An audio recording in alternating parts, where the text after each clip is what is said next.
গত 30শে এপ্রিল এবছর মাধ্যমিক উচ্চ মাধ্যমিকের রেজাল্ট পাবলিশড হয়েছে। 30 তারিখ রেজাল্ট পাবলিশড হওয়ার ওই দিনই আমরা বলেছিলাম 4-5 দিনের মধ্যে আমরা মার্কশিট দিয়ে দেব।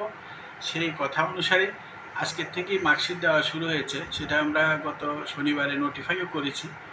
তো আজকের দিন 5 তারিখ এবং আগামীকাল 6 তারিখ 2 দিনই আমরা মার্কশিট ডিস্ট্রিবিউশনের জন্য ধার্য করেছি এবং যথারীতি সকাল থেকেই বিভিন্ন স্কুল কর্তৃপক্ষ এসে মার্কশিট নিয়ে যাচ্ছেন। যথেষ্ট ভিড় আছে, মোটামুটি অনেকে নিয়ে যাচ্ছেন, আজকে কালকেও নেবেন।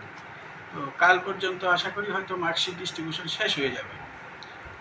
মার্কশিট শেষ হয়ে গেলে তারপর যেটা আমরা বলেছিলাম যে রিভিউ, যে সমস্ত স্টুডেন্ট তাদের বিভিন্ন সাবজেক্টে রিভিউ করতে চায়, একজন ম্যাক্সিমাম 3 সাবজেক্টে রিভিউ করতে পারবে। সেই রিভিউর একটা নির্দিষ্ট ফর্ম আছে, সেটা আমি অলরেডি অনলাইনে দেওয়া আছে টিবিএসসি ওয়েবসাইটে।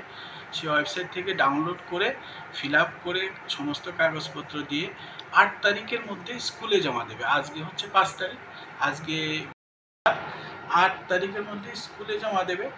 তারপর 9, 10, 11, 12 আসলে 4 দিন বন্ধ। এই বন্ধ থাকাতে একটা অসুবিধা হয়েছে, স্কুল কর্তৃপক্ষ চাইলে একদিন তারা যদি স্কুলে এসে কাজটা করে নেয় হয়ে যায়। তারপর 13 তারিখ স্কুল করবে, আমি বলেছি 14 তারিখ জমা দিতে স্কুলকে। 14 তারিখ সেই সমস্ত ফিল্ড আপ রিভিউ ফর্মগুলো নিয়ে এসে বোর্ডে জমা দিয়ে যাবে। জমা দিয়ে দিলে তারপর আমরা 14 তারিখ থেকে সেগুলো প্রসেসিং করব। এখানে যেহেতু আপনারা এসছেন, আপনাদের মধ্যে আমি সমস্ত বিদ্যালয় কর্তৃপক্ষকে অনুরোধ করব তারা যেন সময়টার প্রতি লক্ষ্য রাখেন, তারিখটার প্রতি লক্ষ্য রাখেন। 14 তারিখ আমাদেরকে দিয়ে যেতে হবে আমাদের অফিসে, কারণ এগুলো প্রসেস করতেও কিছুদিন সময় লাগবে। তারপর এই জমা দেওয়ার পরে 14 তারিখের পর আমি রিভিউর অ্যান্সার স্ক্রিপ্ট বের করা, এগুলো তো বের করতে হবে, সেগুলো তো সেই বিশাল ইয়ের মধ্যে পড়ে আছে স্ট্রং রুমে, এখান থেকে খুঁজে বের করা অনেক কষ্টসাধ্য ব্যাপার। বের করে এগুলাকে আবার রিইভ্যালুয়েট করে তাদের রেজাল্ট করা।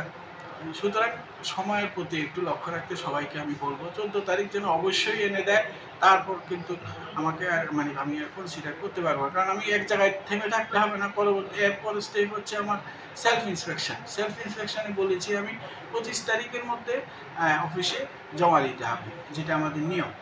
যারা যারা সেলফ ইন্সপেকশন করবে স্কুল থেকে সেই সমস্ত ফর্ম ফিল আপ করে 25 তারিখের মধ্যে আমার এখানে এসে জমা দিয়ে যাবে। তারপর আমি সেলফ ইন্সপেকশনের ব্যবস্থা করব। তবে এর মধ্যে আবার রিভিউ হলো, সেলফ ইন্সপেকশন রিভিউ আমি আশা করছি এই মাসের মধ্যে আমরা যদি করে নিতে পারবো। সেলফ ইন্সপেকশন হয়ে যাবে তারপরে।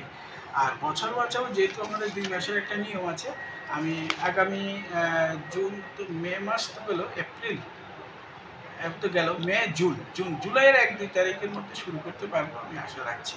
তো এই জন্য আগের কাজগুলো সময় মতো হতে হবে। রিভিউ সেলফ ইন্সপেকশন টাইমলি হয়ে গেলে আমি বছর বাঁচাওটা